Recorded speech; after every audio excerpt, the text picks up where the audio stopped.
Governor Punjab को काबीना division हटा सकती है। अटॉर्नी जनरल ऑफ पाकिस्तान का ऐसा कहना है। कानून ने काबीना डिवीजन को गवर्नर को हटाने का इख्तियार दिया है।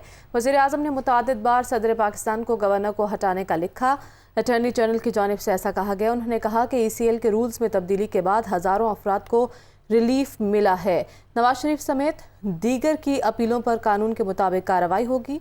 Attorney general of Pakistan Ashtar Ausaf Dunya news से खुसूसी गुफ्तगू कर रहे थे। उन्होंने कहा है कि गवर्नर पंजाब को काबीना डिवीजन हटा सकती है। कानून ने काबीना डिवीजन को गवर्नर को हटाने का इख्तियार दिया है। अटॉर्नी जनरल ने भी कहा है कि वज़ीर आज़म ने मुतादिद बार सदर पाकिस्तान को गवर्नर को हटाने का लिखा। ECL के रूल्स में तब्दीली के बाद हज़ारों अफराद को रिलीफ मिला है। अशतर औसाफ की जानिब से भी कहा गया कि नवाज शरीफ समेत दीगर की अपीलों पर कानून के मुताबिक कार्रवाई होगी। उन्होंने दुनिया न्यूज़ से गुफ्तगू की है।